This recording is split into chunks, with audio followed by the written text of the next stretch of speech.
আসসালামু আলাইকুম ভিউয়ার্স, কেমন আছেন আপনারা? আশা করি ভালো আছেন। মোহাব্বত মোটর বাইকের সাথে থাকার জন্য আপনাদেরকে অসংখ্য ধন্যবাদ ও শুভেচ্ছা। তো ভিউয়ার্স, আমার হাতে দুইটা প্লাগ দেখতেছেন আপনারা। ডাইন হাতেরটা হলো লং থ্রেড আর বাম হাতেরটা হলো শর্ট থ্রেড। তো শর্ট থ্রেড এবং লং থ্রেড প্লাগ আমরা প্রায় গাড়িতে ব্যবহার করে থাকি। তো এই প্লাগ একটা লং আর একটা শর্ট কেন, এটার বিষয়ে আমরা অনেক কিছুই জানি না, আবার অনেকেই জানে। তো যারা জানেন না, অবশ্যই আজকের এই ভিডিওটা যদি আপনারা সম্পূর্ণ দেখেন, অবশ্যই আপনারা অনেক কিছুই জানতে পারবেন। এই যে আমার হাতে স্পার্ক প্লাগটা আপনারা দেখতেছেন, এই স্পার্ক প্লাগের মাঝখানে একটা গ্যাপ আছে।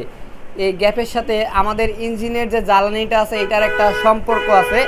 তো সবার আগে আমি আপনাদেরকে বলবো ইঞ্জিনের জ্বালানি বিষয়। তো আমাদের বড় যে বাইকগুলো আছে আর ছোট যে বাইকগুলো আছে, বড় বাইক বলতে আমি বুঝাইতেছি আমাদের পালসার, আরটিআর, R15, KTM। আর ছোট বাইক বলতে আমি যেটা বুঝাইতেছি এটা হলো 100cc যে বাইকগুলো আছে, যেমন হিরো বাইক। 100cc অনেক বাইকই আমাদের আছে, চায়না বাইকও আছে। তো যাই হোক, এখন আমাদের বড় বাইকে আমাদের তেল লাগে বেশি, জ্বালানিটা বেশি পুড়ে।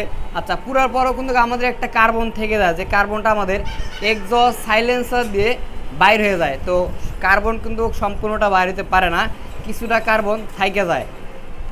ওই কার্বনটা আমাদের এইখানে যাতে জমা না হয়। এইখানে যদি জমা হয় তাহলে আমাদের বাইকের ইঞ্জিন স্টার্টে প্রবলেম করবে এবং স্টার্ট হবে না, এরকমটা সমস্যা হয়ে যাবে।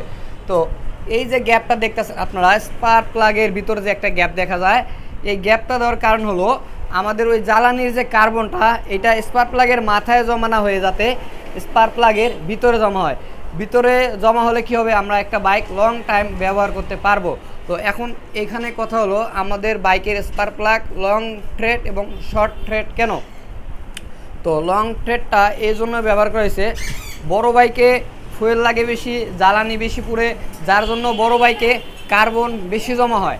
আর ছোট বাইকে ফুয়েল লাগে কম, জ্বালানি কম পুড়ে, যার জন্য কার্বনটা কম জমা হয়। তো এই জন্যই আমাদের স্পার্ক প্লাগটা কোম্পানি বড় করে তৈরি করছে, যে সমস্ত বাইক বড় ও সমস্ত জ্বালানিটা বেশি হয়। তো জ্বালানি বেশি হলে অবশ্যই কার্বনটা বেশি জমা হবে। তো এই জন্য এটার গ্যাপটা বড়, যাতে দ্রুত আমাদের স্পার্ক প্লাগে ময়লা না জমে। দ্রুত ময়লা জমলে কিন্তু আমরা এই 3-4 দিন পরই আমাদের বাইকের স্পার্ক প্লাগ খুলে ওয়াশ করতে হবে। তো এইটা যাতে না হয়, এই জন্যই ভিতরে গ্যাপটা দিছে। এই গ্যাপের ভিতরে ময়লাটা জমা হবে, জমা হতে হতে আমাদের বাইকটা আমরা লং টাইম ব্যবহার করতে পারবো। আর ছোট বাইকের ক্ষেত্রে আমাদের কার্বন জ্বালানি পুরো পর আমাদের কার্বনটা কম জমা হয়, তো ময়লাও কম থাকে, সেই ক্ষেত্রে এই ময়লাটা ভিতরে যায়। এই জন্য এটাও আমরা লং টাইম ব্যবহার করতে পারবো, কিন্তু আমাদের এই যে জ্বালানি কম, কার্বন কম, এই জন্য এটা শর্ট থ্রেড। এটা আমাদের যতদিন আমরা ব্যবহার করতে পারবো, ঠিক এটাও আমরা ততদিন ব্যবহার করতে পারবো। তো অনেক সময় আমরা অনেক বাইকই আছে, নতুন বাইক দেখা গেল শোরুম থেকে বাইকটা নিয়ে এসে বাইকটা 6 মাস 1 বছর ব্যবহার করছি, এখনও স্পার্ক প্লাগ খুলি নাই। আবার এমনও বাইক আছে যে প্রতি সপ্তাহে একবার আমার স্পার্ক প্লাগ ক্লিন করতে হয়। এটা অবশ্যই আমাদের বাইকের ইঞ্জিন কন্ডিশন যদি খারাপ থাকে সেই ক্ষেত্রে। আর ইঞ্জিন কন্ডিশন ভালো থাকলে, যেমন নতুন বাইকের কথা বললাম, নতুন বাইকের ক্ষেত্রে আমাদের 6 মাস 1 বছর একটা স্পার্ক প্লাগ ওয়াশ করতে হয় না বা খুলতে হয় না।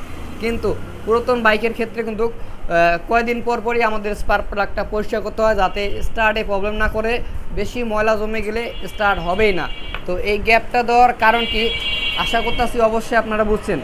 আমাদের ফুয়েল পুরার পর আমাদের যে জ্বালানি, এই জ্বালানিটা পুরার পর আমাদের যে কার্বনটা জমা হয়, এই কার্বনটা এইখানে যাতে জমা না হয়, এইখানে যাতে জমা না হয়, এটা যাতে স্পার্ক প্লাগের ভিতরে জমা হয়, এই জন্যই কিন্তু এটা গ্যাপ দেওয়া হয়েছে।